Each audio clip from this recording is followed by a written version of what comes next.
नमस्कार, स्वागत है आपका एनडीटीवी के नए शो हम भारत के लोग में। मैं हूं आपके साथ सुमित अवस्थी। जैसा कि हम आपको बताते आए हैं कि इस कार्यक्रम में हम आपके सरोकार की खबरें लेकर आते हैं। आज की खबरें आपको देखने में थोड़ी सियासी लग सकती हैं, पर इनका सीधा वास्ता आपसे ही है। 2024 की सियासी हलचल तेज है। ऐसे में आईएनडीआईए और एनडीए गठबंधन में क्या क्या खींचतान चल रही है बताएंगे आपको। तो आज की सबसे बड़ी खबर, सबसे पहले आपको बताएंगे कि कांग्रेस का हाथ क्या आपके साथ? क्या करीब 60 लोकसभा सीटों के लिए हाथ मिलाने के लिए दोनों पार्टियों में रजामंदी हो गई है, या फिर आपस में कोई खींचतान है? अटकलों का बाजार गर्म है, बयानबाजी लगातार चल रही है, मामला फंस रहा है या सुलझ रहा है, उस पर नजर डालेंगे। दूसरी खबर, नीतीश कुमार को आज अटल बिहारी वाजपेयी साहब याद आए। पहली बार अटल बिहारी वाजपेयी की समाधि पर नीतीश कुमार पहुंचे हैं। क्या संदेश देना चाहते हैं नीतीश कुमार, इसको भी डिकोड करने की कोशिश करेंगे इस कार्यक्रम में।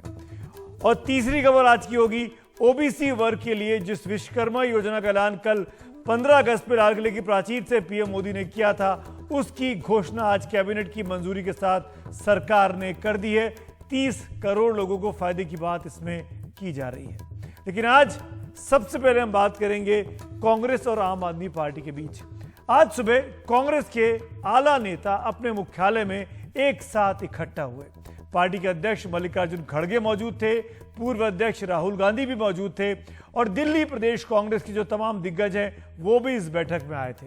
दरअसल जब से इंडिया गठबंधन बना है तब से इस बात की चर्चा जोरों पर है कि कांग्रेस और आम आदमी पार्टी, जो कि दिल्ली और पंजाब में आमने सामने की लड़ाई लड़ती है, वो कैसे सीट शेयरिंग करेगी।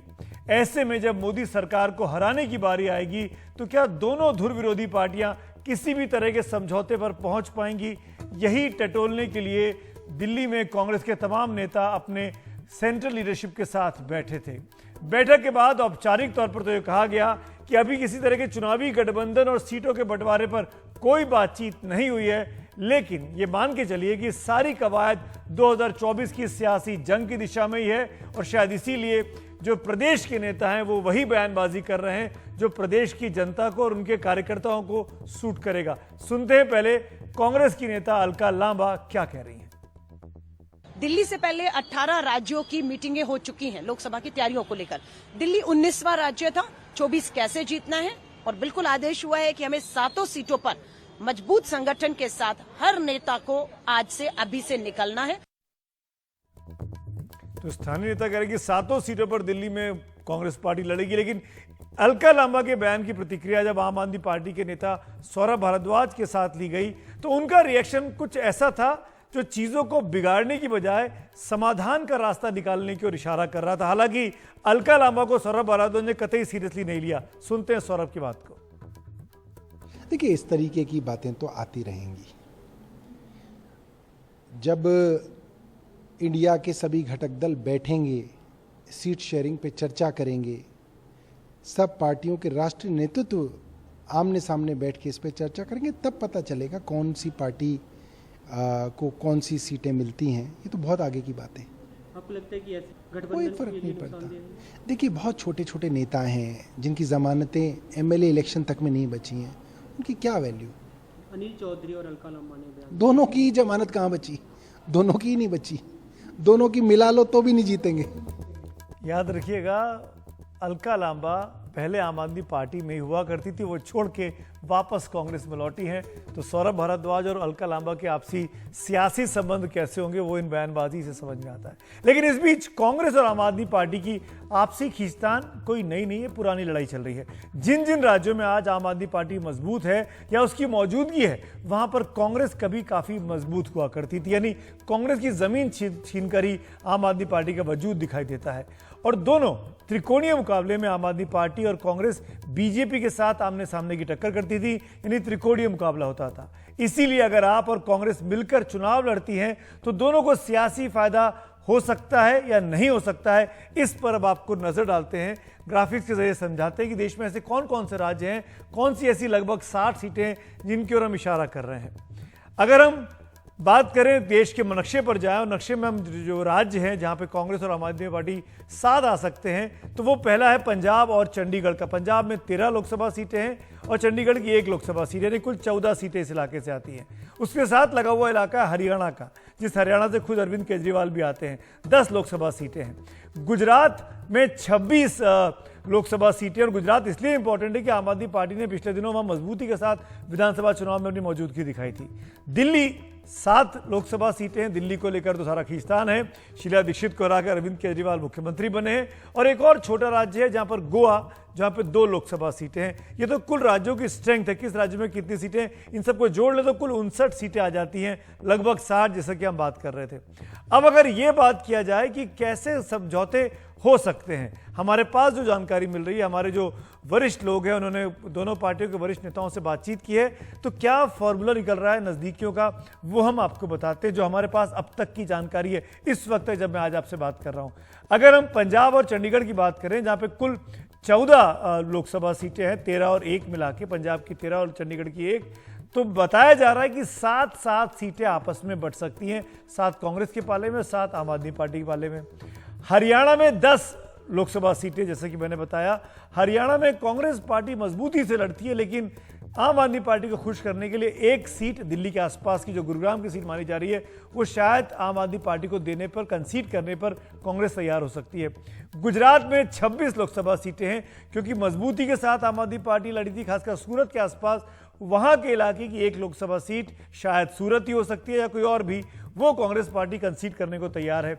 दिल्ली में दोनों पार्टियां अपनी अपनी मजबूत आधार बताती हैं। दिल्ली में 7 लोकसभा सीटें हैं, 3-4 दोनों के पास जा सकती है, जैसा कि नेगोशिएशंस आपस में होंगे। और गोवा में 2 लोकसभा सीटें हैं। गोवा में कांग्रेस पार्टी 1 सीट तक दे सकती है, बशर्ते कि वो कहीं और आम आदमी पार्टी ज्यादा सीट की डिमांड ना करे, और कांग्रेस पार्टी 1 से 2 सीट पर खुद लड़ सकती है। तो कुल मिलाकर इन 59 सीटों में से 12 से 14 सीटें ऐसे निकल कर आती हैं जो मजबूत दिखाई देती हैं, आम आदमी पार्टी के खाते में जा सकती हैं, और 45 से 47 सीटें ऐसी हो सकती हैं जो मजबूत, जो कांग्रेस पार्टी के खाते में आ सकती हैं। इसी बारे में, इस पूरी खबर के बारे में आज सुबह से बहुत हलचल थी। कांग्रेस पार्टी के बैठक हो रही थी। हमने मेरे सहयोगी, वरिष्ठ सहयोगी मनोरंजन भारती, जो दोनों पार्टियों पर अच्छी खासी पकड़ रखते हैं, उनसे जानने की कोशिश की आखिरकार दोनों के बीच क्या चल रहा है। सुनते मनोरंजन भारती की इस रिपोर्ट में। इंडिया गठबंधन में कांग्रेस को 2 दलों से ही गठबंधन करना है, एक है तृणमूल कांग्रेस, दूसरी है आम आदमी पार्टी। बाकी राज्यों में कांग्रेस खुद गठबंधन में की सरकारों में शामिल है, जैसे बिहार हो गया, झारखंड हो गया, चाहे तमिलनाडु हो गया, महाराष्ट्र में महाविकास अघाड़ी है। तो अब बात करते हैं कांग्रेस और आम आदमी पार्टी की। दिल्ली की 7 सीटें और पंजाब की 13 सीटों पर नज़र है, लेकिन उसके लिए कांग्रेस कितनी सीटें कुर्बान कर सकती है, ये फ़ायदा और नफ़ा और नुकसान जो है कांग्रेस को देखना है। क्योंकि केजरीवाल जो है दिल्ली और पंजाब के बदले हरियाणा में भी सीटें मांगेंगे, गुजरात में भी सीटें मांगेंगे, गोवा में भी सीटें मांगेंगे। यही बात है कि कांग्रेस अपने पत्ते नहीं खोल रही है। वो इस साल के अंत तक होने वाले विधानसभा चुनाव, जो कि मध्य प्रदेश, छत्तीसगढ़ और राजस्थान है, वहाँ पे आम आदमी पार्टी की क्या गतिविधियाँ हैं, या वहाँ पे क्या आम आदमी पार्टी अपने कैंडिडेट खड़ी करती है तो कांग्रेस को कितना नुकसान होता है, आम आदमी पार्टी को कितना वोट मिलता है, इसको देखना चाहती है। और उसके बाद जा कर के कांग्रेस जो है आम आदमी पार्टी को लेकर के कोई भी निर्णय लेगी। और अगर विधानसभा चुनाव जो कि साल के आखिर में होने हैं और उसमें कांग्रेस पार्टी बहुत अच्छा करती है, तो कांग्रेस अपना डोमिनेंस भी दिखाना चाहेगी सीट शेयरिंग के मामले पर, खासकर दिल्ली में और पंजाब में, जहां पर दोनों पार्टियां के बीच ज़्यादा कांटे की टक्कर हो सकती है। अब अगर कुल मिलाकर इस बात की नजर डाली जाए कि 2019 के चुनावों में दोनों पार्टियों ने कैसे परफॉर्म किया था, क्योंकि 2019 में ही बीजेपी को 300+ सीटें मिली हैं और बीजेपी को हराने की बात है। मैं स्टेट वाइज जाता हूं, पंजाब की 13 लोकसभा सीटों की बात करते हैं, वोट परसेंटेज की स्पेसिफिकली बात कर रहा हूं। कांग्रेस पार्टी को पंजाब में 40% के आसपास वोट मिला, 40 से कुछ ज्यादा। आम आदमी पार्टी को 7.38 और बीजेपी को 9.63। तो यहां पर कांग्रेस पार्टी का वर्चस्व था। आपको याद होगा कैप्टन अमरिंदर सिंह मुख्यमंत्री थे, उनके वक्त में चुनाव हुआ था। जाहिर तौर पर कांग्रेस को यहां बहुत कुछ छोड़ना पड़ेगा आम आदमी पार्टी को एडजस्ट करने के लिए, क्योंकि आम आदमी पार्टी की अब पंजाब में सरकार है। भगवंत मान बहुत मजबूत विधायकों के नंबर के साथ मुख्यमंत्री बने हुए हैं। 2019 की अगर दिल्ली की बात की जाए, मैं अगले राज्य की ओर बढ़ता हूं, दिल्ली में 7 लोकसभा सीटें, सातों की सातों बीजेपी के खाते में। लेकिन वोट परसेंटेज की बात की जाए तो कांग्रेस के पास 22.5% वोट था, आम आदमी पार्टी के पास 18% वोट था और बीजेपी के पास दिल्ली का 56.9%, लगभग 57% वोट था। आम आदमी पार्टी और कांग्रेस को जोड़ भी दें तो 40% के आसपास पहुंचता है, जो कि बहुत ज्यादा, जिससे बहुत ज्यादा भारतीय जनता पार्टी का वोट था। माना जा रहा है कि बीजेपी के खिलाफ एंटी इनकम्बेंसी होगी। 10-10 बार का दिल्ली में दोनों बार बीजेपी 7-7 सीटें जीती है, उसका फायदा मिलेगा अगर दोनों मिल गए तो। हरियाणा की बात की जाए, हरियाणा में 10 लोकसभा सीटें हैं, कांग्रेस के पास 28% वोट गया था, कांग्रेस का एक एमपी जीता था, लेकिन वो भी अब कांग्रेस के साथ नहीं है, वो भी अब बीजेपी के साथ चला गया है। आम आदमी पार्टी चुनाव ठीक से लड़ी नहीं थी, उसके पास कोई वोट नहीं था। अब अगर कांग्रेस आम आदमी पार्टी को एक सीट दे देती है तो उम्मीद की जा सकती है कुछ इलाकों में, कुछ पॉकेट्स में जहां आम आदमी पार्टी ठीक ठाक है, उससे कांग्रेस को फायदा मिल सकता है। बीजेपी को 58% वोट मिले थे। अगर अगले राज्य गुजरात की बात की जाए तो गुजरात की 26 लोकसभा सीटें थी, 26 की 26 बीजेपी के खाते में। 62% से ज्यादा वोट बीजेपी को मिला था, कांग्रेस के पास 32% था।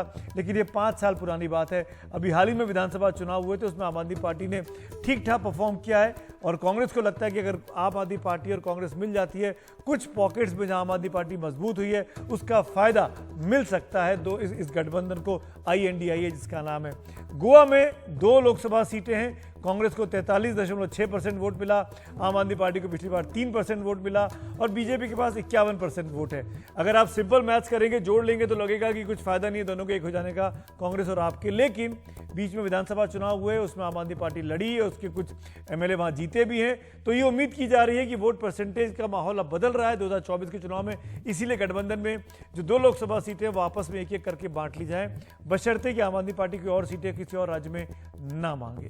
तो ये पूरी कवायद चल रही है कांग्रेस और आम आदमी पार्टी के बीच। इसीलिए जो छोटे नेता हैं, जो स्थानीय नेता हैं, वो बयानबाजी कर अपने काडर को, अपने लोगों को मजबूत करना चाहते हैं।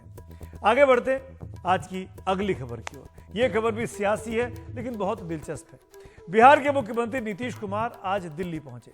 हवाई अड्डे से वो सीधे पूर्व प्रधानमंत्री अटल बिहारी वाजपेयी की जो समाधि स्थल है, जिसका नाम सदैव अटल है, वहां पर श्रद्धांजलि देने पहुंच गए। नीतीश कुमार जो भी करते हैं उस पर सबकी निगाहें रहती है, क्योंकि नीतीश कुमार हर चीज बहुत सोच समझ के करते हैं, बहुत तोल के करते हैं। शायद इसी वजह से, क्योंकि वो NDA और UPA में बराबरी के साथ, मजबूती के साथ अपनी बार बार दोनों गठबंधनों में रह चुके हैं, यानी वो महागठबंधन के भी साथी रहे, वो NDA के भी साथ रह चुके हैं।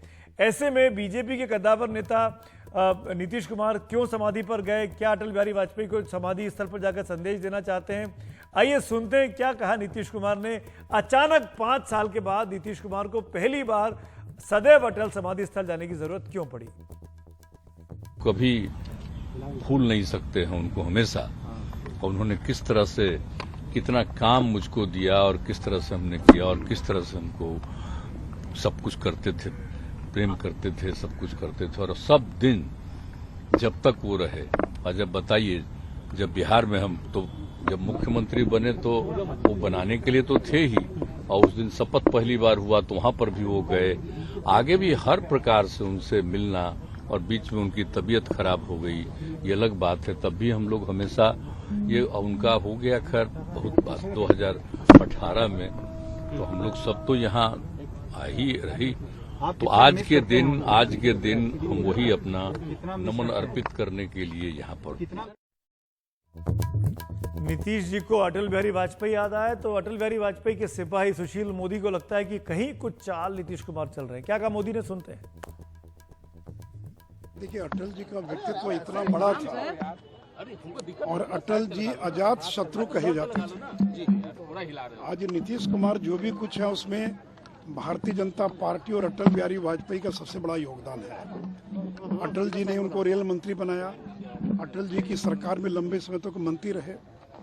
लेकिन देखिए, जब वो आडवाणी जी अटल जी की प्रशंसा करते हैं तो उनके मन में श्रद्धा भाव कम, बल्कि बीजेपी में एक विभाजन पैदा करने का प्रयास करते हो। इसे नरेंद्र मोदी बनाम अडवाणी, नरेंद्र मोदी बनाम अटल बिहारी वाजपेयी, ये पैदा करने का प्रयास करते हैं। तो इसमें वो कभी सफल नहीं होंगे, क्योंकि अटल बिहारी वाजपेयी की परंपरा को नरेंद्र मोदी आगे बढ़ा रहे हैं। आखिरकार नीतीश कुमार के अटल बिहारी वाजपेयी के प्रति इतने प्रेम की अचानक क्या है वजह, हमने कुछ समझने की जानने की कोशिश एक्सपर्ट से बात करके ग्राफिक्स में आपको समझाता हूं। बीजेपी में वाजपेयी समर्थकों का साथ उनको मिल जाए, यानी बीजेपी दो बांट दी, एक वाजपेयी की अलग और एक मोदी की अलग, तो वाजपेयी के जो समर्थक हैं वो नीतीश कुमार के पास आ जाए।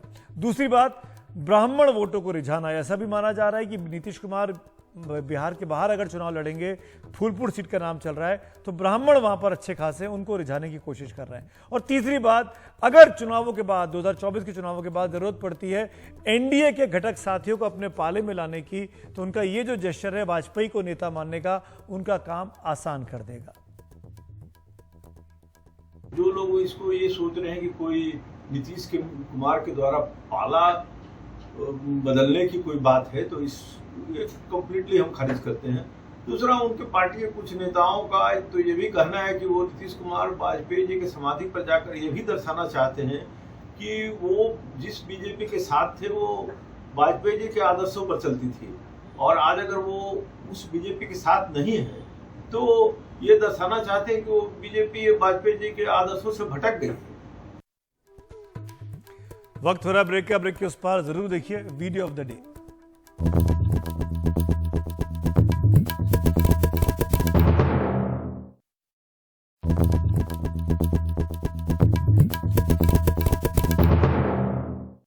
और ये बात करते हैं वीडियो ऑफ द डे की। 15 अगस्त की खुमारी खत्म नहीं हुई है, भले आज 16 अगस्त है।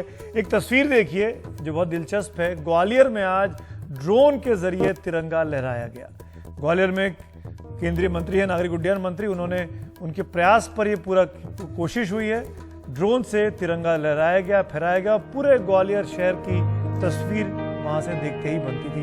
अद्भुत और बहुत ही सुखद करने वाली तस्वीरें। इसी नोट के साथ हम भारत के लोग में मुझको दीजिए इजाजत, लेकिन खबरें एनडीटीवी इंडिया पर जारी है।